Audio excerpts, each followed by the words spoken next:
بسم اللہ الرحمن الرحیم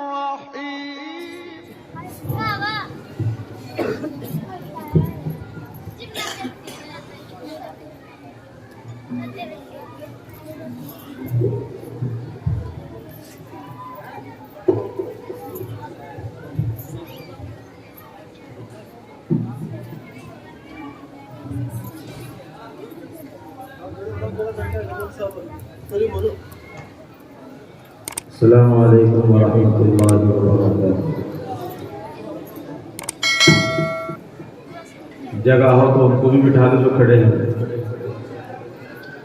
ہم نے آپ سے سنا ہے کہ سیٹ پر جگہ ہو نہ ہو، دل میں جگہ ہونی چاہیے۔ ان ساروں بچوں کو یہی بلا لو، یہ الگ الگ تقسیم کر رکھے آپ نے، ذرا بلا دیں ان کو بیچاروں کو۔ آج آپ تھوڑے سے آگے کو مل کے بیٹھ جاؤ۔ دین کی بات کو ہمیشہ یاد رکھو، توجہ کے ساتھ سنو، شوق و لگن کے ساتھ سنو۔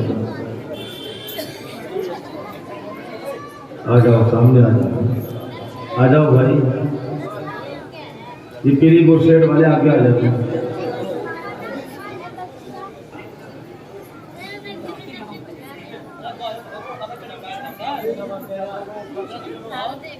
محترم دوستوں اور بزرگوں،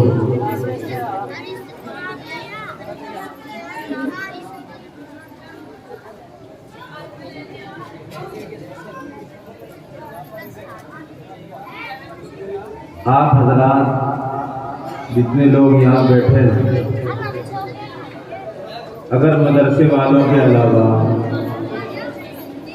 اس پروگرام کی جو دینی پروگرام ہے، اگر سارے تھوڑی تھوڑی سی محنت کر لیتے تو یہ سارا گراؤنڈ کم پڑتا۔ اللہ والے گاؤں میں آئے، دور سے آئے۔ ہر آدمی چاہتا ہے کہ جب کھیت سوکھ جاتا ہے، بارش ہو تو اس کے کھیت میں بھی پانی جائے۔ نہیں چاہتا کہ بھائی بارش ہو جائے تو سوکھے ہوئے کھیت میں ہر آدمی چاہتا ہے کہ مجھے بھی پانی مل جائے۔ ہر آدمی چاہتا ہے، ہر آدمی کو چاہنا چاہیے کہ اگر ہمارے گاؤں میں اللہ والے آ رہے ہیں، وہ لڑکے جو مسجد میں نہیں جاتے کبھی، جو اللہ والوں سے نہیں ملتے کبھی، اور وہ کہیں باہر کے بچے نہیں ہیں، وہ بچے ہمارے ہی ہیں۔ آپ ماشاءاللہ سب نماز پڑھنے والے معلوم ہوتے ہیں، اللہ آپ کو جزائے خیر عطا فرمائے۔ تو آپ سب تشریف لے آئے، لیکن وہ بچے جو مسجدوں میں بھی نہیں جاتے، کسی اللہ والے سے بھی نہیں ملتے، اگر سارے کے سارے مل کر اس پروگرام کی، اس سالانہ جلسے کی، جیسے گھروں میں عورتوں نے خوشی منا رکھی ہے، جھاڑو اچھی طرح لگائے، برتن اچھے جوڑ دیے، ہر گھر میں چارپائیاں بچھی ہوئی ہیں، مہمان آئے ہیں، رشتے دار آئے ہیں، اگر سارے کے سارے آدمی اس سال نہیں ہو سکا، آئندہ سال یہ ارادہ کر لیں کہ انشاءاللہ محنت کریں۔ سب کو محنت کرنا ہے۔ مدرسے والے کتنی محنت کر پائیں گے؟ بچوں کا نظام بھی سنبھالنا ہے، بچوں کی تیاری کرانی ہے، بچوں کے ساتھ ساتھ پھر جو سالانہ اخراجات ہیں اس میں بھی وقت دینا ہے۔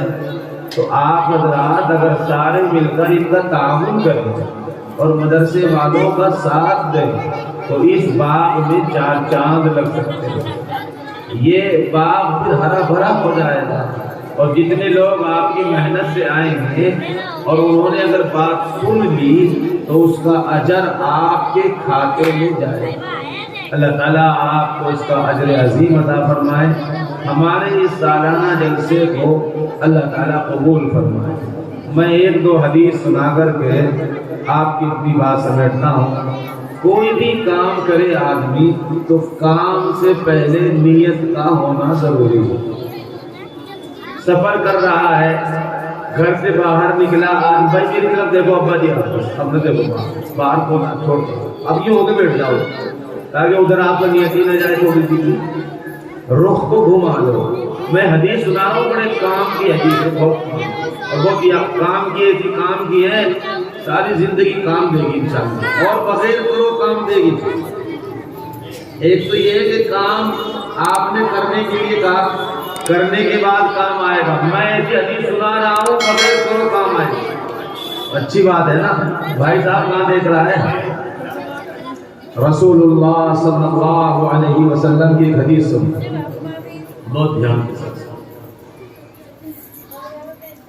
رسول اللہ صلی اللہ علیہ وسلم نے ارشاد فرمایا کہ ایک آدمی کو اللہ کے سامنے پیش کیا جائے گا۔ یاد رکھنا حدیث کو، اللہ کے سامنے پیش کیا جائے گا تو اللہ تعالیٰ اس کا جب نامہ اعمال نکالیں گے تو اس نامہ اعمال میں لکھا ہوا ہوگا یہ اودری کا، کسن کا، فلاں گاؤں کا آدمی ہے۔ اس کو دیکھیں گے کہ اس کے اعمال میں بہت سارے اعمال خیر لکھے ہوئے، بھلائیاں لکھی ہوئی۔ مثلا میں ذرا کھول کر بتا دوں، ایک آدمی کبھی حج کرنے ہی نہیں گیا، بیت اللہ پہنچا ہی نہیں، اس نے دیکھا کہ میرے نام کے پیچھے لکھا ہوا ہے 50 حج کیے اس نے، 20 عمرے کیے اس نے، اتنے کام کیے اس نے، تو یہ بندہ اللہ تعالیٰ سے کہے گا الہ العالمین اس کاپی میں کیا لکھا ہوا ہے؟ میں تو کبھی حج کرنے گیا ہی نہیں، نہ میں نے بیت اللہ کو دیکھا، نہ میں کبھی خانہ کعبہ گیا، اور نہ میں نے یہ کام کیا، نہ میں نے عمرے کیے، اور اس میں لکھا ہوا ہے اس نے اتنے قرآن پڑھے۔ اے اللہ، میں تو ایسے ان پڑھ آدمی ہوں، میں تو پڑھنا ہی نہیں جانتا۔ بتاؤ یہ جو حدیث میں سنا رہا ہوں کسی ضرورت ہے بغیر پڑھو قرآن کا ثواب، بغیر حج کرے حج کا ثواب، بغیر عمرہ کرے 3-4 آدمیوں کو ضرورت ہے، باقی سب ٹھیک ٹھاک ہے۔ 3-4 کو ضرورت ہے چاچا، ابھی بات سمجھ میں نہیں آئے گا، سمجھ میں آتی تو ہاں سب کو ضرورت ہے۔ تو وہ اللہ تعالیٰ سے پوچھے گا بار الہ یہ تو بتا دو، میں تو کبھی حج کے لیے گیا ہی نہیں، نہ میں نے عمرہ کیا، نہ میں نے کبھی قرآن پڑھا، تو یہ میں نے کیا نہیں، اور میرے نامہ اعمال میں لکھا ہوا ہے کہ اتنے حج کا ثواب، اتنے عمرے کا ثواب، اتنے مدرسے میں کمرہ بنانے کا ثواب، اتنی مسجد بنانے کا ثواب۔ یا اللہ میں تو ویسے کنگال تھا، ضعیف تھا، کمزور تھا، مزدور آدمی تھا، آپ نے مسجد بنانے کا ثواب لکھ رکھا ہے اس میں، میرے پاس کچھ تھا نہیں، مدرسے میں ایک کمرہ بنانے کا ثواب لکھ رکھا آپ نے، یہ کہاں سے کیسے ہو گیا؟ سنو غور سے، میری طرف دیکھو۔ اللہ فرمائیں گے ہاں مجھے معلوم ہے تمہاری حالت کا، تم تو غریب تھے، یہاں حج کرنے تو نہیں گئے تم، کہ نہ میں تو حج کرنے نہیں گیا تھا۔ اللہ فرمائیں گے کہ تمہارے گاؤں میں سے ایک آدمی جب حج کے لیے گیا تھا اور تم اس کی دعا میں نہیں تھے، کہ ہم اس کی دعا میں تھا، تو تم نے کیا نیت کی تھی جب رو رہے تھے کھڑے ہوئے؟ جب حاجی حج کو جاتا ہے اور دعا ہو رہی تھی اور تم رو کر کے کیا نیت کی تھی؟ تم نے یہ نیت کی تھی اے اللہ آپ نے اس کو مال سے نوازا، دولت سے نوازا، اس کے پاس حج کے جانے کے لیے پیسے تھے، اگر میرے پاس بھی تم پیسہ دیتا، میرے پاس بھی مال ہوتا، میں بھی حج کرنے چلا جاتا۔ یوں کہ اللہ تعالیٰ بس تو نے نیت کی تھی اور میں نے اسی وقت فرشتوں سے کہہ دیا تھا اس کو حاجی میں حج میں لکھ دو، اس کا ایک حج کا ثواب دے دو، اس کو کرنے پر ملا بغیر کرے ملا۔ اے بھائی ارے کرنے پر ملا بغیر کرے ملا، کیا خرچ ہوا؟ ارے حج کی درخواست دی تھی کہ نہیں، وہ تو بغیر دیکھے مل گئی۔ جتنی بار تم نے نیت کی تھی میں نے اتنی بار حج کا ثواب تمہارے نامہ اعمال میں لکھ دیا، جتنی بار تم نے عمرے کی نیت کی تھی خلاص للہیت کے ساتھ میں نے تمہارے عمرے میں تمہارے حساب میں یہ لکھ دیا۔ تم نے نیت کی تھی مدرسے میں جلسہ ہو رہا تھا، ایک گاؤں کا آدمی کھڑا ہوا اور وہ کھڑا ہو کر کہنے لگا کاش میرے پاس پیسہ ہوتا، میں مدرسے میں فلاں چیز کی ضرورت ہے، مدرسے میں پنکھوں کی ضرورت ہے، مدرسے میں چٹائی کی ضرورت ہے، مدرسے میں کمرے کی ضرورت ہے، اللہ اگر مجھے دے دیتا تو میں بھی تو دے دیتا کمرہ مدرسے میں۔ اللہ فرماتے ہیں اس کے ایک کمرہ بنوانے کا ثواب اس کے کھاتے میں لکھ دو، تو اس کے کمرہ بنانے کا ثواب دینے کے بعد لکھا گیا بغیر دیے، کہیں پر لکھا گیا؟ یہ نیت پر لکھا گیا، کہیں پر لکھا گیا؟ تو کام کے کرنے سے نیت خیر، حدیث کے اندر آتا ہے نیت المؤمن خیر من عملہ، میری یہ حدیث یاد رکھنا، نیت المؤمن، بولو ذرا زور سے، کیا کہا میں نے؟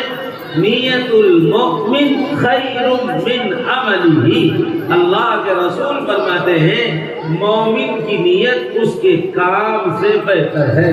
مثلا نماز پڑھنے کی نیت، کام نماز پڑھنے نیت کی نہیں، کون سے وقت بھی پڑھ رہا ہوں، کیا کر رہا ہوں، نیت میں فساد ہے، تو کام کرنے سے پہلے نیت کا صحیح ہونا ضروری ہے۔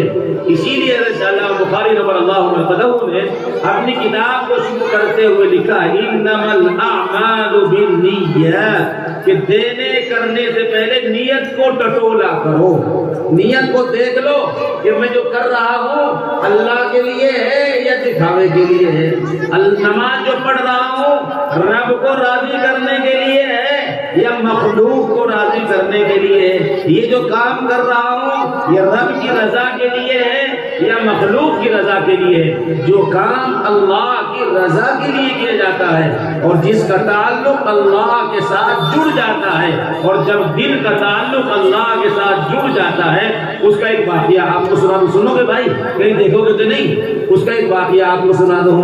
ایک آدمی کے رات میں تقریب ہوئی اور اس کا جو دل تھا، دل اس کے قابو سے باہر ہو گیا، ایسے کانپنے لگا، جس کو کہتے ہیں کہ ڈر اور خوف کے مارے یہ کہتا میرا دل میرے قبضے میں ہی ہے۔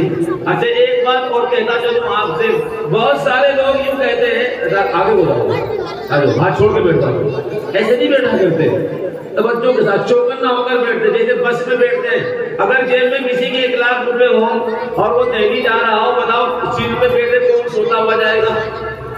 1 لاکھ روپے جیب میں ہے، 10,000 اور سیٹ پہ بیٹھے خراٹے مارے گا، نیند آتے ہوئے جب بھی نہیں سنے گا، اگر ذرا سی اونگ آ گئی پیچھے ہاتھ لگا کے دیکھے گا ہے یا چلے گئے؟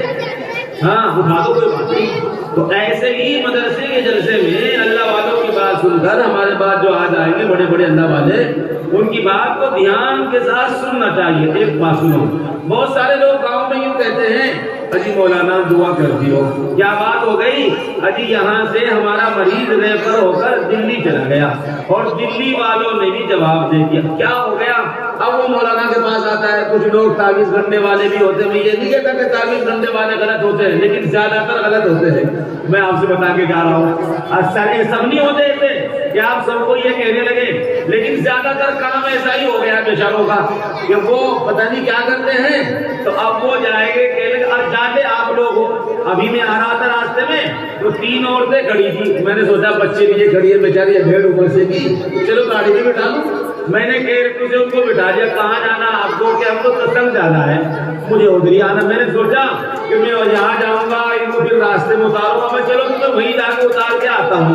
میں نے کہا یہ سیدھا راستہ کہاں جائے گا؟ کہنے لگے جی یہ بھی وہیں جا کر ستسنگ، اور ہمیں تو ادھر سے جانا ہے، بھائی تو اتنی دور پھر پڑ جائے گا، تمہیں ادھر گھوم گھام کے جاؤ گے، چلو میں وہیں چھوڑ کے آتا ہوں۔ میں نزدیک چھوڑنے گیا، ان میں سے ایک کہنے لگی اللہ تمہارا بھلا کرے۔ بھائی آبھی گاڑی سے ماری تھی چلائی اور دعا مل گئی۔ دعاؤں سے بڑے آسان مسئلے ہوتے ہیں، بولو کیا کہا میں نے؟ دعاؤں سے، ارے بولو تو صحیح، دعاؤں سے بڑے مسئلے آسان ہو جاتے ہیں۔ دعا کر لو، دعا لے لو، دعا سیکھ لو، ماں باپ کی دعا لے لو، پڑوسی کی دعا لے لو، سفر میں کسی کی دعا لے لو، کوئی بوڑھا ہے اس کے ہاتھ پاؤں دبا کر کسی کی بھی دعا لے لو، اس نے دعا دی۔ اترتے اترتے بڑھیا کہہ رہی ہے نام تو کیا بتاؤ، ہمیں تو خدا کے پاس جا رہے ہیں، کچھ کرنے کرانے آئے ہیں۔ میرے ساتھ ایک قاری صاحب بیٹھے تھے، میں نے کہا کہ گھر والے مزدوری پہ چلے گئے ہوگا، اسے پتا بھی نہیں ہوگا کہ وہ کہاں چلی گئی ہے اور کس کے پاس جا رہی ہے۔ تو اکثر ایسا ہی ہو رہا ہے میرے بھائی، اللہ ماشاء اللہ کوئی ٹھیک ٹھاک ہوگا جو کام کرتا ہوگا، جو بہتر کام کر رہا ہوگا، ورنہ تو آج کل بس یوں ہی ہو رہا ہے، یوں ہی ایسے ہی ہو رہا ہے، ایسے ہی سمجھ گئے آپ، یوں ہی ہو رہا ہے، یوں ہی ایسے ہی ہو رہا ہے، ایسے ہی بس کرنا کچھ نہ پڑے۔ وہ ہمارے یہاں مثال دیتے نا، ہلدی لگے نا پھٹکڑی اور کام ہمارا بس یوں ہی ہو جائے، کرنا کچھ نہ پڑے، سجدہ بھی نہ کرنا پڑے، نماز بھی نہ پڑھنا پڑے، جنوری کے مہینے میں رات کو اٹھنا بھی نہ پڑے، اللہ کا کلام بھی نہ کھولنا پڑے، اور مرتے ہی جنت کے 8 دروازے بھی کھل جائے۔ آ جاؤ چودھری صاحب، آ جاؤ آ جاؤ، فرشتے بھی ڈر کر گھبرا کر بیٹھ جائیں۔ میں ہنسانے کے لیے کوئی بات نہیں کہتا، مجھے عرض یہ کرنا ہے کہ عمل سے زندگی اگر الگ ہو جائے گی تو غور سے آپ سنو. پھر جب آدمی مجبور ہو جاتا ہے، پریشان ہو جاتا ہے اور ڈاکٹر یہ کہتے ہیں مثلا میرے درد ہو گیا یہاں چھاتی میں، اب میرے بھائی والد صاحب آپ بڑے ہیں، ڈاکٹر کے یہاں لے جائیں گے، ڈاکٹر کی رپورٹ میں لکھے گا ذرا اس کا الٹرا ساؤنڈ کرا کے لاؤ. الٹرا ساؤنڈ کی رپورٹ آتی ہے، رپورٹ نارمل ہے، اس میں کوئی مریضی نہیں ہے. پھر آپ سے کہا جائے گا اور چیک اپ کراؤ، آپ نے اور چیک اپ کرا دیا. میری دھیان سے سننا، میں کچھ کہنا چاہ رہا ہوں. پھر ڈاکٹر کہے گا اس کا بلڈ بھی ٹیسٹ کرا لو، آپ نے بلڈ بھی ٹیسٹ کرا لیا. وہ کہتا ہے کہ ایم آر آئی کرا لو، آپ نے ایم آر آئی بھی کرا لی. بہت سارے لوگ اس مرض میں مبتلا ہیں. ایم آر آئی کی رپورٹ نارمل ہے، اندر کی رپورٹ نارمل ہے، ڈاکٹر کہہ رہا ہے نارمل رپورٹ ہے. مولانا صاحب دعا کرو. کیا دعا کر دے؟ ارے بھائی ڈاکٹر کے چیک کرا لو. اجی ڈاکٹر نے چیک کرا لیا، ساری رپورٹ نارمل ہے، اس کا تو مشین بتاتی نہیں کچھ، آتا ہی نہیں کچھ. اب کیا کرے؟ اب دماغ میں شیطان ڈالنے گا، اوہ یہ ڈاکٹر کا علاج نہیں ہے، میرے بڑے بھائی کے تو اس کی چھوٹی بھاوج نے کرا دیا. اب دماغ میں شیطان ڈالے گا، اس کے گھر میں اس کے بھائی کا جو آپس میں ہو گیا تھا، یہ میرے بھائی کے پاس آ گئے، کوئی آدمی سے اس میں گھر بناتا ہوں، بس کرتا پاجامہ ویسے ہی پہن کا آ گیا، یا مانگنے والا کوئی بس میں مل گیا، ایک دن گھر میں گھس گیا. اوہو ڈاکٹر کا علاج نہیں ہے مولانا، اور کہے کا علاج ہے. کہنے لگے کہ بس اس میں کسی نے کچھ کروایا رکھا، اس سے کر دو جی کام. ارے ایسا ہوتا نہیں ہوتا ہے، یہ عقیدے کی کمزوری، ایمان کی کمزوری کی علامت ہے میرے بھائی. کیا ہے بولو؟ ایک آدمی آیا، اس کی عمر 60 70 65 سال کی ہو رہی ہے. کہنے لگے کہ مولانا وہاں کیا گھٹوں سے چلائی نہیں جاتا، وہاں کیا ہو گیا؟ کہنے لگے بہت درد ہے، ایسا لگے جیسے کسی نے بندھوا دی ہو. گھٹنے پر یہ میری گھٹنے بندھوا دی. میرے تو 70 سال عمر ہو گئی، چلتے چلتے مشین بھی خراب ہو جائے 10 سال میں. اللہ نے 70 سال، میں کچھ کہنا چاہ رہا ہوں، 70 سال اللہ نے چلا دیا. آپ کہہ رہا جی بندھوا دیا کسی نے. کھلواتے پھرو کسی سے، کوئی 200 لے گا، کوئی 500 لے گا، کوئی 400 لے گا. جو جیب میں ہے وہ سارے دیتے رہو، کماتے رہو، دیتے رہو. گھٹنے اپنا بھی کھل جائے گی جب ٹوٹ جانے گے. میں ہاسپٹل میں گیا تھا پانی پت، وہ ایک رجت سیٹیا ڈاکٹر ہے، وہاں لے گیا. وہ دماغ کا ڈاکٹر ہے. میرے سامنے ہریانے کے بڑے میاں بھی دوائی لے رہا تھا. اس کی دوائی کا خرچہ بنا 2500 روپے. اس نے جیب میں سے 2500 نکال کے جب دیے، میں نے پوچھا بڑے میاں سے چاچا تمہیں کیا بیماری ہے جو 2500 کی دوائی؟ کہ میں بیمار بھی ہوں جی. بتاؤ. اور یہ 3200 کس کی دوائی ہے؟ دوائی تو میری ہے. میں کہا پھر تم کہہ رہے بیمار بھی نہیں ہو؟ کہ ہاں یہ 2500 سے پہلے تو بیمار تھا، 3200 سے تو ٹھیک ہو گیا. اس نے اتنے پیسے لے لیے، میں تو ٹھیک ٹھاک ہو گیا. بعد ایسا آدمی پھنسے گا، کہیں اور سے بھی پیسے لا کے دینے پڑیں گے. اللہ والے کے ساتھ جڑو، اللہ والے کے ساتھ جڑو، اللہ والوں کے ساتھ جڑو، اللہ والوں کے ساتھ جڑو. تعویذوں گنڈوں کے چکر میں، فریضوں کے چکر میں مت رہو. سب نے لیلے لیلے دھاگے ڈال دیے، سب نے تعویذ باندھ دیے، سب نے اپنے چھوٹے چھوٹے بچوں کے یہاں پاؤں میں یہ نئی رسم چل پڑی ہے. میں اس لیے کہہ رہا ہوں اگر پانی نہیں روکا جائے گا تو پانی کھیت میں نہیں جائے گا، سارا کھاڑ میں سے پانی ٹوٹ کے اس کے کھیت میں چلا جائے گا، اس کے میں چلا جائے گا. تم برسی میں پھولا لیے کھڑے رہیے، پانی آئے گا آئے گا، اور پیچھے نالا ٹوٹ ٹوٹ کے دوسروں کو کھیت بھرتے رہیں گے. اب یہی ہمارے ساتھ ہو رہا ہے. بچوں کے پاؤں میں کالے کالے دھاگے باندھنا شروع کر دیے ہماری مائیں بہنوں نے. وجہ کیا ہے؟ کہنے کی نظر لگ جائے گی نظر، اور شیطان نے یہ دماغ بٹھا دیا جب سے یہ باندھا ہے اس دن سے تو نے رونا ہی بند کر دیا ہے. ارے جڑوانا، یہ کام کروانا ایک ہلکا سا کام تھا، تم نے تو اس کو فرض کے درجے میں سمجھ لیا ہے، یقین کے درجے میں لے کر آئے ہیں. حضرت عمر رضی اللہ تعالیٰ عنہ تشریف لے جا رہے ہیں اور آپ نے اس درخت کو کاٹا ہے کہ جس درخت کے نیچے یہ ہوا تھا کہ یہاں بیت رضوان کی گئی تھی. آپ نے فرمایا تھا اس یہاں سے شک پیدا ہو رہا ہے، لہذا اس درخت کو کاٹ دیا جائے تاکہ ہر فرد کا تعلق اللہ کی ذات کے ساتھ جڑ جائے، اس کے دل کا تعلق اللہ کی ذات کے ساتھ جڑ جائے. مجھ سے، کسی شیخ سے، کسی پیر سے عقیدت تو ہو سکتی ہے لیکن دل کا تعلق جو جڑے گا وہ رب کے ساتھ ہی جوڑنا پڑے گا، اللہ کی ذات کے ساتھ ہی جوڑنا پڑے گا. ایک واقعہ میں آپ کو اور سنا دیتا ہوں جو اسے پہلے پورا کر دیتا ہوں. وہ آدمی جس کا یہ دل تھا، جو اس کی رپورٹ نارمل ایسی جی نارمل، اس کے تمام رپورٹیں نارمل ہیں. اب لوگ یہ کہہ دیتے ہیں، یہ کہنے شروع کر دیتے ہیں ابھی رپورٹ ساری نارمل آئی ہے، اس کا تو کوئی بیماری ہے ہی نہیں. آپ بھی دعا کر دو کیا ہو گیا ہے. میری بات سنو، اور جو میں لفظ کہہ رہا ہوں دلوں کی تختیوں پر لکھ لو. یہ جو اس کو رپورٹ نارمل ہے، بیماریاں دو طرح کی ہوتی ہیں.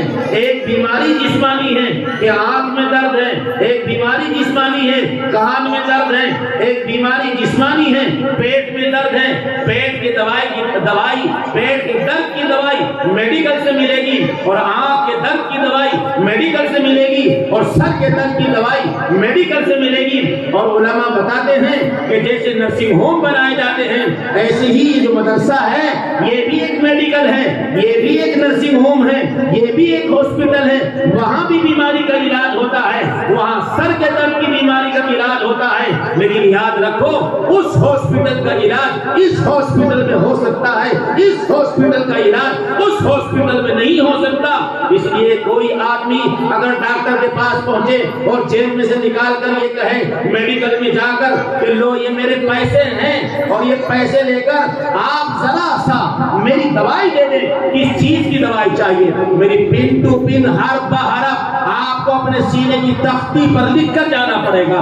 آپ نے پیسے نکال کر میڈیکل پہ دیے ہیں، لو دوائی دے دو، کس چیز کی دوائی چاہیے؟ کیا آنکھ میں درد ہے کہ نہیں؟ آنکھ میں درد نہیں ہے۔ آنکھ سے پانی چلتا ہے کہ نہیں؟ آنکھ سے پانی نہیں۔ آپ کیا کر رہے ہیں؟ ارے بھائی چاچا جسے جانا ہے وہ کو چلے جاؤ، کوئی ضروری کام ہے، یہ جماعت کے ساتھ ہو سکتا ہے، تشریف لے جائیں۔ آپ جماعت میں ہیں، امیر صاحب کی بات مانیے پہلے، اگر حکم ہے تو اپنے عمل سے جڑیے جا کر۔ آپ کا بہترین عمل وہ ہے جو آپ کے امیر صاحب کرا رہے ہیں، اللہ آپ کو جزائے خیر عطا فرمائے۔ آپ کو امیر صاحب سے جا کر کچھ کہنا نہیں ہے، ابا سے کوئی کچھ کہتا نہیں، آپ اٹھا کر لے کر آ گئے ہیں۔ ہم بیان سن رہے تھے، سب سے بڑی چیز ہے امیر کی اطاعت۔ استاد شاگرد کے لیے ضروری ہے وہ استاد کی بات مانے، اس کی اطاعت ضروری ہے۔ پیر اور مریدی میں مرید کے لیے ضروری ہے کہ اپنے پیر کی اطاعت کرے۔ میں پرسوں حضرت مسیح الامت مولانا مسیح اللہ خان صاحب کی خانقاہ میں تھا رات میں، تو میں نے پوچھ لیا، ان کے لڑکے نے بتایا کہ ابا جان علی گڑھ کے رہنے والے تھے اور دارالعلوم سے فراغت کے بعد یہاں آ گئے تھے تھانہ بھون میں۔ حضرت حکیم الامت مولانا اشرف علی تھانوی پیر ہیں اور مسیح الامت مرید ہیں۔ آپ نے فرمایا کہ مسیح اللہ یہاں جلال آباد میں مسجد ہے منی میاں کے نام سے، تم وہاں چلے جاؤ اور دین کی خدمت کرو۔ اللہ اکبر، اپنا خاندان چھوڑ دیا، اپنا کنبہ چھوڑ دیا، اپنی زمین جائیداد چھوڑ دی، اپنا مکان چھوڑ دیا۔ اسی کو کہتے ہیں کہ استاد نے کہا، پیر نے کہا، بس اسی وقت مان لیا، اس میں خیر ہی خیر ہے۔ اپنے پیر کی بات کو مانا ہے۔ آج وہی مفتاح العلوم ہے جہاں سے ہزاروں ہزار طلبہ پڑھ کر فارغ ہوئے ہیں اور پوری دنیا کے اندر اس کا فیض پہنچا ہے، اور حکیم مسیح الامت کے پاس پوری دنیا سے لوگ آیا کرتے تھے۔ تو میں آج یہ کر رہا تھا آپ حضرات سے کہ میڈیکل میں آپ نے پیسے دیے کہ لو آنکھ میں درد ہے، اس کی دوائی میڈیکل والا پوچھ رہا ہے آنکھ میں درد کی دوائی چاہیے کہ نہیں؟ درد تو میرے ہے نہیں آنکھ میں اور پانی آنکھ سے چل رہا ہے، اس کی دوائی چاہیے کہ نہیں؟ آنکھ سے پانی بھی نہیں چل رہا ہے، اور پھر تم دوائی لینے کس چیز کی آئے ہو؟ تمہارا یہ میڈیکل اتنا بھرا ہوا ہے، نہ آنکھ میں درد ہے نہ آنکھ سے پانی بہتا ہے، کس چیز کی دوائی لینا ہے مجھ سے؟ وہ جوان میرے لفظ کو سنو، وہ جوان میڈیکل والے سے، وہ جوان ڈاکٹر سے، وہ جوان نرسنگ ہوم کے مالک سے یہ کہتا ہے نہ میری آنکھ میں درد ہے نہ میری آنکھ سے پانی چلتا ہے، بلکہ میں آپ کے میڈیکل پر دوائی لینے اس لیے آیا ہوں کہ میری آنکھ میرے کنٹرول میں نہیں ہے، میری آنکھ میرے بس میں نہیں ہے، میری آنکھ جہاں چاہے جسے چاہے دیکھتی ہے، بازار میں کبھی کسے دیکھتی ہے، ایسی دوائی دے دو کہ میری آنکھ میرے کنٹرول میں رہے۔ کون سا میڈیکل ہے؟ ملے گی کہیں دوائی؟ میری آنکھ کسی غیر عورت پر نہ پڑے، میری آنکھ چھت کے اوپر چڑھ کر، میری آنکھ بازار میں چل کر صحیح رہے، ایسی دوائی دے دیں۔ اس میڈیکل اور نرسنگ ہوم میں یہ دوائیں نہیں دی جاتی۔ اگر یہ دوائی لینی ہے اور یہ دوائی کھانی ہے تو ان بوریا نشینوں کے پاس، ان رات کو اٹھنے والوں کے پاس، آپ کے بچوں کے پڑھانے والوں کے پاس آپ کو پھر یہی آنا پڑے گا۔ اس مرض کی دوائی یہی ملتی ہے، اس مرض کا علاج یہی ہوتا ہے۔ دنیا کے کسی تختے کے اوپر اس بیماری کا علاج نہیں کیا جا سکتا کہ جس کی آنکھیں غلط دیکھتی ہوں، جس کے کان غلط سنتے ہوں، جس کا دل غلط سوچتا ہو، جس کی زبان غلط بولتی ہو، اگر یہ علاج کرانا ہے تو آپ کو پھر انہی گدڑی پوش اللہ والوں کے قدموں میں آ کر اپنے سر کو رکھنا پڑے گا، انہی کے سامنے آپ کو تو تازانو ہو کر بیٹھنا پڑے گا۔ میں آپ سے عرض کر رہا تھا آخری بات کہ آپ گئے کہ لو آپ کے دل میں وہ آدمی بیمار ہے، رپورٹیں آ گئی ہیں، ساری رپورٹیں نارمل، آپ نے جتنے چیک اپ کرائے نارمل، اب دماغ میں یہ بات آئی اب کیسے ہوگا، مرض کا کیسے پتہ لگے گا؟ میں بتا رہا ہوں کہ وہ آدمی کس چیز کا مریض ہے، میں بتا کر جا رہا ہوں۔ اگر کبھی گھر میں ایسا ہو جائے بھائی، اگر کبھی گھر میں ایسا ہو جائے کہ کسی آدمی کی رپورٹ نارمل، بیوی کی رپورٹ نارمل، بھائی کی رپورٹ نارمل، گالی کی رپورٹ نارمل، گھر میں سب کی رپورٹیں نارمل ہیں، دماغ کام نہیں کر رہا ہے کہ اب کیا کیا جائے، دوائی کہاں سے لائی جائے۔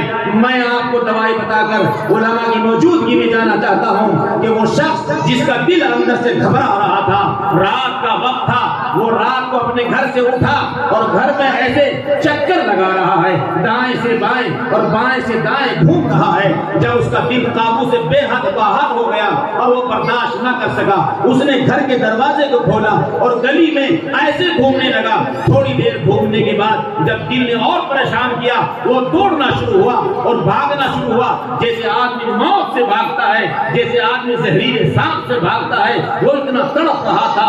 اس کی رپورٹیں نارمل تھی، اس کے مرض میں کوئی سمجھ میں نہیں آ رہا تھا۔ وہ رات کے حصے میں دوڑتا ہوا کہیں باہر چلا گیا، اس نے دیکھا کہ سامنے مسجد ہے، اس کے دماغ میں یہ بات آئی ہے چلو مسجد کا دروازہ کھلا ہے، وضو کر کر اللہ کے سامنے کھڑا ہوتا ہوں، 2 رکعت نماز صلاۃ الحاجت پڑھ کر پالنے والے اللہ سے کہتا ہوں، خالق اور مالک اللہ سے کہتا ہوں۔ وہ اندر گیا، اس نے وضو کی اور وضو کر کر اندر مسجد میں جب گھس کر جا کر دیکھا تو پہلے سے ایک آدمی مسجد میں بیٹھا ہوا تھا، اس نے اپنے سر کے اوپر ایسے رومال ڈال رکھا تھا اور رومال ڈال کر وہ مسجد کے اندھیرے میں بیٹھا ہوا آدمی اللہ سے کہہ رہا ہے، غور سے سنیں، اللہ سے کہہ رہا ہے۔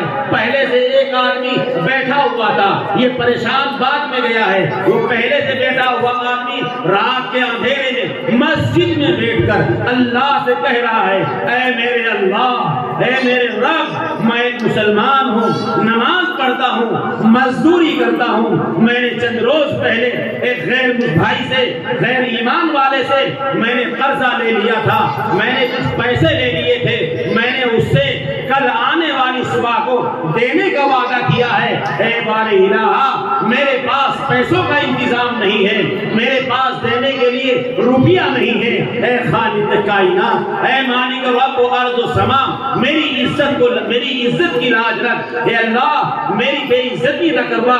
وہ غیر آدمی، غیر ایمان والا یہ کہے گا مسلمان جھوٹ بولتا ہے، وعدہ کرتا ہے، پورا نہیں کرتا، یہ دعائیں مانگ رہا ہے، رو رو کر یہ پریشان حال آدمی پیچھے سے گیا اور اس کے پیچھے بیٹھ کر وہ دعا مانگ رہا تھا۔ یہ آہستہ آہستہ اس کی دعاؤں پر کافی دیر تک آمین کہتا رہا، آمین کہتا رہا، آمین کہتا رہا، وہ روتا رہا، یہ آمین کہتا رہا۔ جب بہت دیر ہو گئی، اس نے اس کے کندھے کے اوپر ایسے ہاتھ رکھا اور ہاتھ رکھ کر کے کہا، بھائی جان کیوں رو رہے ہو؟ بہت دیر ہو گئی آپ کو روتے روتے، میں بھی پریشان ہوں، میرے دل میں درد ہو رہا ہے، میں خود برداشت نہیں کر پا رہا ہوں، آپ کی وجہ کیا ہے رونے کی؟ وہ کہنے لگا، مجھے کل ایک غیر ایمان والے برادران وطن کے بھائی کی رقم لوٹانی ہے، اتنے ہزار، اتنے پیسے مجھے دینے ہیں اور مجھے کل کا وعدہ ہے، میرے پاس پیسوں کا انتظام نہیں ہوا ہے۔ یہ پریشان حال آدمی نے جیب میں ہاتھ ڈالا اور جیب میں پیسے نکال کر اس رونے والے آدمی کے حوالے کیے ہیں۔ جیسے ہی اس نے وہ پیسے لیے اس کے دل کے دکھ ختم ہو چکا تھا، اس کا درد ختم ہو چکا تھا، اس کی تکلیف ختم ہو چکی تھی۔ یہ کہنے لگا یہ تو کوئی بڑا اللہ والا ہے جو مسجد میں بیٹھا ہوا ہے، یہ تو کوئی بڑا حکیم معلوم ہوتا ہے جس کے ہاتھ میں پیسے جاتے ہی میری تکلیف ختم ہو گئی، میرے دل کا درد ختم ہو گیا، میرے دل کی حالت سدھر گئی ہے۔ وہ کہنے لگا میرے لیے دعا کرو، اور جیب میں دوبارہ اس سیٹ میں پھر ہاتھ ڈالا اور اپنی دکان کا کارڈ نکالتا ہے، اپنی دکان کا ایڈریس نکالتا ہے، اور ایڈریس نکال کر اس رونے والے، اس نمازی، اس کمزور، اس ضعیف، اس بیچارے مسلمان کے حوالے کرتا ہے اور کہتا ہے لو یہ میرا ایڈریس ہے، اس پر میرا فون نمبر ہے، یہ مکان نمبر لکھا ہوا ہے، اے اللہ والے اگر دوبارہ کبھی ضرورت پڑے، اگر دوبارہ کبھی یاد آنا پڑے، اگر دوبارہ کسی چیز کی ضرورت محسوس ہو، یہ میرا پتہ اور ایڈریس ہے اور یہ فون نمبر ہے، مجھے دوبارہ کال کرنا، میرے ایڈریس پر آ کر ملاقات کرنا۔ میں یہ کہنا چاہ رہا تھا جو اب کہنے لگا ہوں، میں یہ تمہید باندھ رہا تھا جو لفظ مجھے بتانا ہے، میرے اس لفظ کو غور سے سنو۔ اس نے اس کے ہاتھ میں سے وہ اس کا کارڈ لیا، اس کا ایڈریس لیا، پوچھا کیا ہے، کہا یہ میری دکان کا ایڈریس ہے، یہ میرا پتہ ہے۔ وہ ایک مسلمان تھا، وہ ایک اللہ والا تھا، مسجد میں بیٹھا ہوا واپس کر رہا ہے، مجھے آپ کے ایڈریس کی ضرورت نہیں ہے، نہ مجھے آپ کے پتے کی ضرورت ہے، نہ آپ کے فون نمبر کی ضرورت ہے۔ یاد رکھ میں اپنے دل کے اندر اپنی جیب میں صرف ایک ہی ایڈریس رکھتا ہوں، اور وہ پتہ اور ایڈریس میرے اللہ کا ہے، میرے خالق کا ہے، میرے مالک کا ہے۔ جب مجھے ضرورت محسوس ہوگی میں پھر وضو کروں گا، پھر مسجد میں بیٹھوں گا، پھر اللہ سے کہوں گا اللہ، پھر کسی نہ کسی کو پھر سینے میں درد کرے گا، پھر تیری طرح میرا رب میری حاجت کو پورا کرنے کے لیے پھر کسی نہ کسی کو بھیجے گا۔ وہ خالق ہے، وہ مالک ہے۔ کہیں ایسا تو نہیں ہے کہ جن کی رپورٹیں نارمل آ رہی ہیں، کہیں ایسا تو نہیں ہے کہ جن کی رپورٹیں نارمل آ رہی ہیں اور برابر میں گھر کی برابر میں کوئی بیوہ عورت رہتی ہے، کہیں برابر میں کوئی مظلوم لڑکی رہتی ہے جس کی عزت کو روزانہ لوٹا جا رہا ہے، اور کہیں ایسا تو نہیں ہے کہ تم نے اپنی بیٹی کو جہیز میں سامان بہت سارا دے دیا ہو اور تمہاری بیٹی کی نصرت ہوتے وقت کوئی غریب کی لڑکی اس تمہارے سامان پر اپنے آنسو ٹپکانا چاہتی ہے۔ محفوظ الرحمان کھلے دل کے ساتھ یہ کہہ کر جانا چاہتا ہے اس بیماری کا علاج نہ نرسنگ ہوم میں ملے گا، اس بیماری کا علاج جو کسی کے دلوں کو تکلیف پہنچا کر، کسی کے دل کو تکلیف پہنچا کر اور درد میں تکلیف دے کر اور مظلوم کے اوپر ظلم کر کر اور تم ظالم بن کر، اس کا کہیں نہ علاج ہوگا۔ اس کا علاج ایک ہی ہے کہ مظلوم کے آنسوؤں کو پوچھ دو، مظلوم کی آنکھوں کا سہارا بن جاؤ، مظلوم کے دل کی تسکین بن جاؤ۔ اور یہ وہ اسلام ہے جس نے یہ کہا ہے اپنے گھر میں دھواں نہ اٹھاؤ، کہیں ایسا نہ ہو اپنی ہانڈی میں چھونک بھی ایسا نہ ڈالو کہ برابر میں رہنے والی کوئی ضعیفہ تمہارے چھونک کی آواز کو سن کر، تمہارے چھونک کی خوشبو کو سن کر اس کے بچے اپنی بلبلاتی ہوئی روتی ہوئی صورت میں اپنی ماں سے کہے اماں جان فلاں کے گھر میں بریانی بن رہی ہے۔ اپنے گھر میں جو اسلام یہاں تک کا حکم دیتا ہو کہ اپنے گھر میں سامان لا کر اس کے چھلکے بھی روڈ پر نہ ڈالو، اپنے گھر میں سامان کھا کر ہڈیاں بھی روڈ پر نہ ڈالو، برابر میں رہنے والے غریب اور مزدور اور ضعیف اور یتیم و بیوہ مسکین کے بچے دیکھیں گے کہ برابر میں آج انار کھائے گئے ہیں، برابر میں آج گوشت آیا ہے جس کی ہڈیاں یہ پڑی ہیں۔ کسی کے دلوں کو تکلیف نہ پہنچاؤ، کسی کے دل کو تکلیف نہ پہنچاؤ۔ ایک حدیث آپ کو اور سنا دیتا ہوں۔ رسول اللہ صلی اللہ علیہ وسلم کے پاس ایک صحابی تشریف لائے اور آ کر کہا یا رسول اللہ صلی اللہ علیہ وسلم میرا بچہ کھویا گیا ہے، میرا بچہ گم ہو گیا ہے۔ آخری بات محفوظ الرحمان بتا کر جانا چاہتا ہے، اور یہ بیان نہیں ہے، یہ اندر کے دل کے پھپولے ہیں، یہ دل سے نکلنے والی آواز ہے۔ یہ کیسا معاشرہ تیار ہو گیا ہے، یہ کیسا ماحول تیار ہو گیا ہے کہ شادیوں میں کھانا بنایا جاتا ہے، نالیوں میں کھلا دیا جاتا ہے، شادی میں کھانا بنایا جاتا ہے اور وہ باہر چھٹ دیا جاتا ہے، اور کوئی غریب برابر میں بیٹھا ہوا ہے، اس کے بچے تمہارے کھانے کو بھی دیکھ رہے ہیں۔ یہ کیسے لوگ پیدا ہو گئے ہیں، ان کے اندر یہ کیا صفتیں پیدا ہو گئی ہیں؟ اسی کو لکھا ہے حضرت باقی باللہ نور اللہ مرقدہ دہلی کی جامع مسجد کے اندر وہ 5 وقت کی نماز گھر میں اللہ کا ولی ادا کرتا ہے،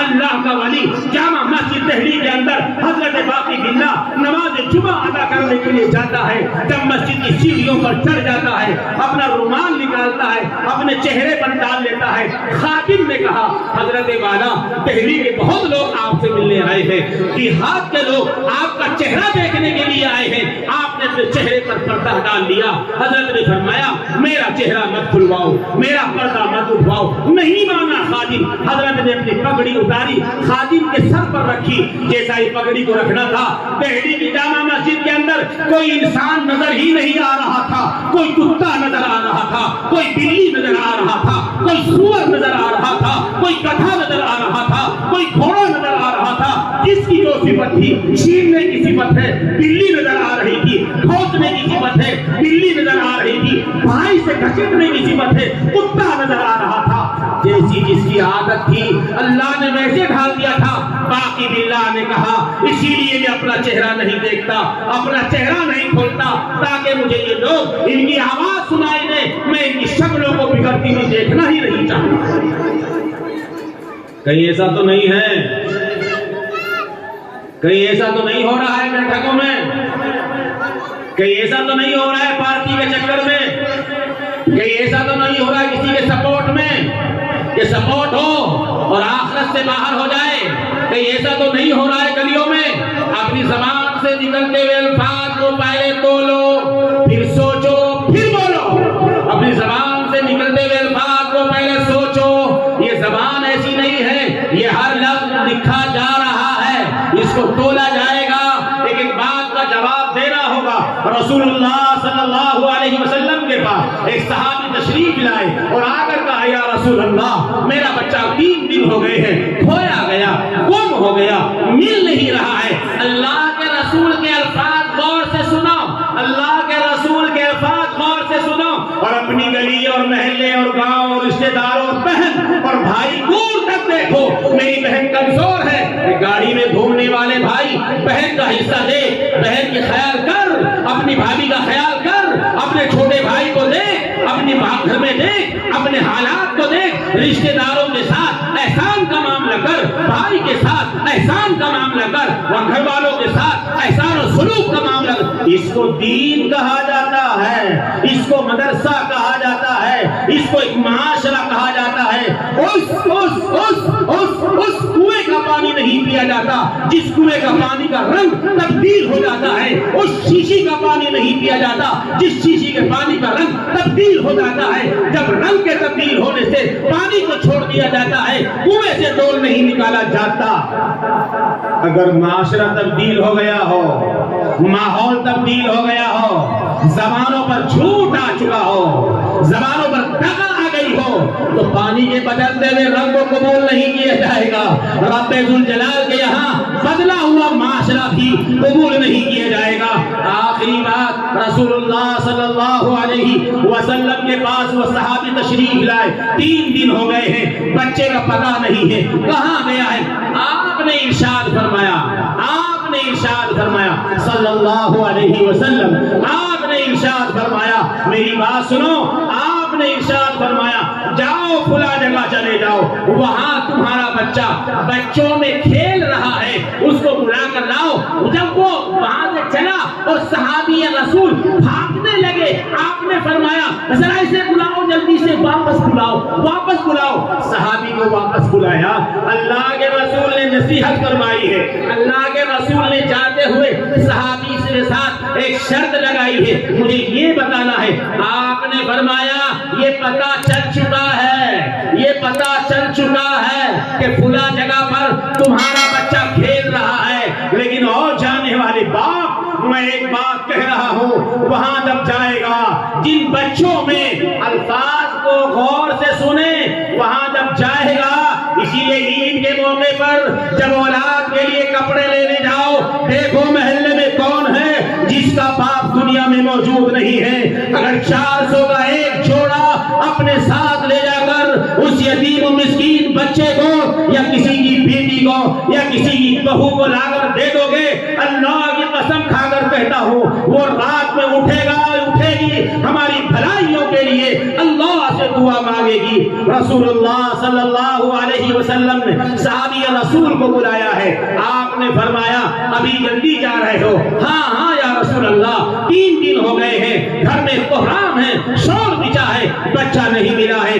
آپ نے فرمایا جاؤ وہاں, لیکن ایک بات کا خیال رکھنا, ایک بات یاد رکھنا, جب تم وہاں چلے جاؤ اور تمہارا بچہ تمہیں نظر آ جائے تو اپنے بچے کا نام لے کر, اپنے بچے کے والد کا نام لے کر ایسی زور سے نہ پکارنا, کیونکہ وہاں کھیلنے والے بچوں میں یتیم بھی ہے, وہاں کھیلنے والے بچوں میں وہ بچے ہیں جن کی ماں دنیا میں نہیں ہے, جن کے باپ دنیا میں نہیں ہے. لہذا تم ایسا عمل نہ کرنا کہ ان یتیم بچوں کے باپ یاد آ جائے, کسی کو اپنی ماں یاد آ جائے, ان بچوں کا دل رونے لگے گا, ان کے دل کو تکلیف پہنچے گی. یہاں اسلام نے یہ معاشرہ تیار کر کر ہمارے حوالے کیا ہے. ہمارے لیے ضروری ہے کہ معاشرے کی پراگندگیوں کو نکال کر باہر کریں. مدرسے کا جلسہ یہی دعوت دیتا ہے, مدرسے کا جلسہ اسی لیے کیا جاتا ہے کہ آج کے بعد گاؤں میں سروے کیا جائے گا, جیسے ووٹ والے سروے کرتے ہیں, گورنمنٹ والے سروے کیا جاتا ہے, پولیو کس گاؤں میں ہے, کس گاؤں میں دوائی نہیں پی گئی ہے. مدرسے والوں کے ساتھ, ائمہ کے ساتھ اور گاؤں کے ذمہ داران کی ذمہ داری بنتی ہے. اگر کسی کا کھیت سوکھ رہا ہے, اس کی بجلی خراب ہو گئی ہے, پڑوسی کے لیے ضروری ہے کہ اس کے کھیت میں پانی پہنچائے, جیسے وہ ضروری ہے ہم سب مل کر اور گاؤں کے اندر گھوم کر یہ دیکھیں کہ بے دینی کہاں پنپ رہی ہے, یہودیت کہاں جنم لے رہی ہے, عیسائیت نے کہاں جب پتے جمع لیے ہیں, ہمیں ان کو اکھاڑ کر پھینکنا ہے. اس کے لیے سب سے زیادہ, سب سے اچھی صورت, سب سے اچھا ماحول یہ مدرسہ ہی دے سکتا ہے. مدرسے کے علاوہ یہ ماحول ملنا بڑا مشکل ہے. میری آپ سے ہاتھ جوڑ کر گزارش ہے کہ سن کر چلے جانا اور پھر زندگی کو ایسے ہی گزارنا یہ نہیں ہونا چاہیے. انقلاب ضرور آنا چاہیے, زندگی کو بدلنے کی فکریں ضرور کرنی چاہیے. مجھے امید ہے کہ یہاں بیٹھنے والا نوجوان اور یہاں بیٹھنے والا آدمی آج سے کل آنے والا زمین پر جو تقریباً 6 بج کر 6:30 پونے 7 پر آسمان پر ایک سورج پرسوں کل طلوع ہوگا, آپ یہ ارادہ کر کے جائیں انشاءاللہ وہ آسمان پر جو سورج طلوع ہوگا وہ آسمان کا سورج نہیں ہوگا, وہ میری زندگی کا ایک انقلابی سورج ہوگا, میری زندگی کا ایک نمایاں سورج ہوگا. میں انشاءاللہ العزیز اب جیسا تھا وہ ہو چکا ہے, حضرت عمر فاروق کی طرح ایسا یوں ٹرن ماروں گا کہ انشاءاللہ اسلام کا خلیفہ تک پہنچا دیا جائے گا. میری آپ سے گزارش درخواست یہ ہے کہ آپ سبھی حضرات بدلنے کی مدارس اسلامیہ کی قدردانی اور علماء کے ساتھ اپنا ربط اور ضبط بڑھائیں.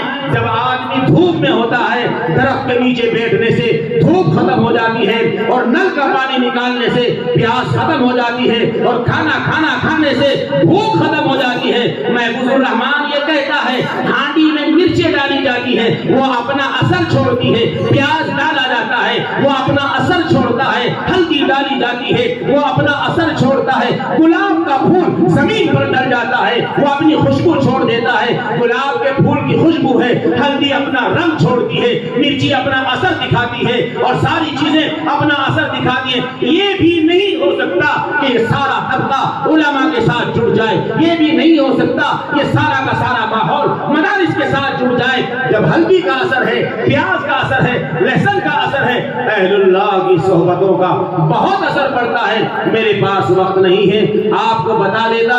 اللہ تعالیٰ مجھے اور آپ حضرات کو عمل صالح کرنے کی توفیق عطا فرمائے. ہمارے اس گلشن کو اللہ قیامت تک کے لیے آباد فرمائے, اللہ اس کو آباد رکھے, آباد رکھے اللہ اس میخانے کو, اللہ آباد رکھے اس چمن کو, اللہ آباد رکھے اس گلشن کو اور آباد رکھے ان کو بھی جو اس گلشن کے آباد کرنے میں تلے ہوئے ہیں, جڑے ہوئے ہیں. اللہ ان کی نسلوں کے بدلنے کے فیصلے فرمائے. وآخر دعوانا ان الحمدللہ رب العالمین.